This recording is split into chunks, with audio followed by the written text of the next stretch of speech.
मूलाष्टमी पर आरंभ हो जाइए माँ पूजा उपचार पार्वणर प्रथम पूजा माँ दुर्गा जितेबाला धरावतरण करुँच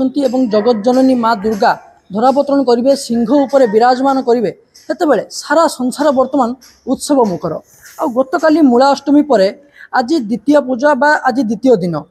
दिन पर आपण देखु आम अच्छु माँ अष्टभुजा अष्टदशभुजा जो माँ 18टी हाथ यह भारत में एक विरल मूर्ति कहले अत्युक्ति हेनी कारण एटी माँ 18टी हाथ में माँ पूजा पाती और ये बालेश्वर जो कनक दुर्गा मंदिर रही रेमुणा अंचल एटी माँ शोभा पाती एवं जितेबाला गतकाली मूलाष्टमी सरी आज द्वितीय पूजा से आम मंदिर पूजक अच्छा टे नहीं जावा आज्ञा गतकाली मूलाष्टमी सरी आज द्वितीय पूजा केमी विधि माँ पूजा चली ओम जोग माया महामाया माया विश्व विमोहिनी विष्णु माया ब्रह्म काया विश्वेश्वरी नमामि हम। ये हेले जगत जननी माँ अष्टादश भुजा पीठ देवी सारा विश्व अरे ये होती द्वितीय मूर्ति सारा भारत में द्वितीय मूर्ति एकमात्र विरल ओडिशार बहुत देवी पीठ अच्छी शक्तिपीठ मूलाष्टमी ठार आज पूजा आरंभ माँ हो माँ धरावतरण हो सारी एटी जो पीठदेवी पूजा शास्त्रीय विधि विधान अनुजाई गत काली मूलाष्टमी ठार पूजा आरंभ हो भक्त समागम होती कर्ता परिचालना कमिटी पूर्ण तत्वावधान समस्त दायित्व संपन्न करी पूजा आज चली दीर्घ दिन रू चलला आज जमी प्रति वर्ष होर्ष भी होमी धारा होमती हम माँ माँ आसुंच आज सारा संसार वर्तमान उत्सव मुखर आउ ये अष्टादशभुज माँ दुर्गा मंदिर में पूजा अर्चना आरंभ होती माँ आम जमी आप पूर्व कथा होलु कृष्ण पक्षर 8 दिन माँ पूजा पाइबे पुणी शुक्ल पक्षर 8 दिन पूजा पाइबे तो ये विधि केमी चलुची कहीं ये गोटे शक्तिपीठ ए शक्तिपीठ में माँ प्रथम पूजा पाँच मूलाष्टमी सरी आज केमी विधि पूजा चली पुणी आगुरी दशहरा अच्छी अष्टमी पूजा अच्छी नवमी पूजा अच्छी ये केमी विधि पूजा प्रतिवर्ष आश्विन मास कृष्ण पक्ष मूलाष्टमी पाखु पुनश्च शुक्ल पक्ष दुर्गाष्टमी जोटा कि महाष्टमी कह जाए से महाष्टमी पर्यंत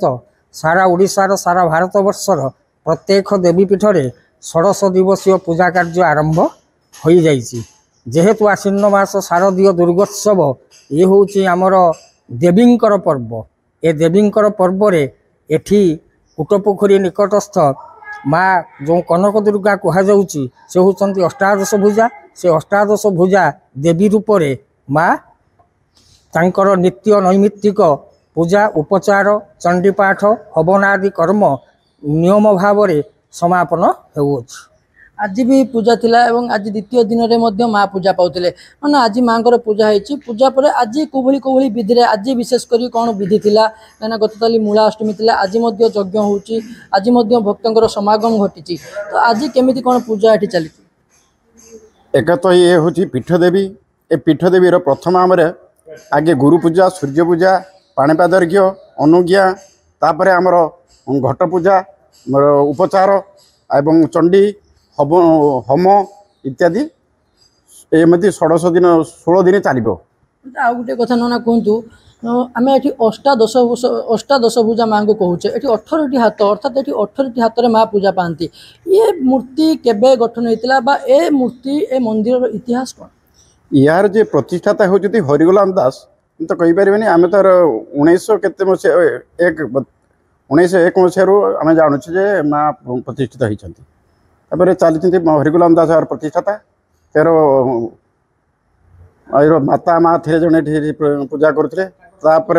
पुष्यपुत्र थे त्रिलोचन दास सी माता चंद्रमणि दास को रखी सी पूजा करते से षोडश पूजा चली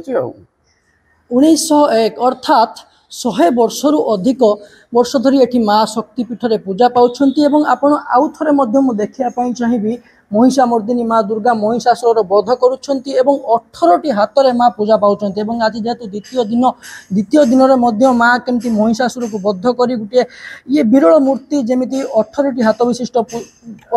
विशिष्ट मूर्ति रे माँ पूजा पाउछंती एवं आज द्वितीय दिन रे खूब धूमधाम रे आडंबर रे पूजा चली या परे शुक्ल कृष्ण पक्ष रे 8 दिन माँ पूजा पाइबे पुणी शुक्ल पक्ष 8 दिन ये 16 दिन माँ पूजा अर्चना लगी रही। ये हूँ रेमुनार एक शक्तिपीठ कनक दुर्गा शक्तिपीठ जोटी माँ खूब आडंबर सह आहुरी पूजा पाइबे आज पूजा पाउछंती। बालेश्वर चंद्रकांत जेना, ओटीवी।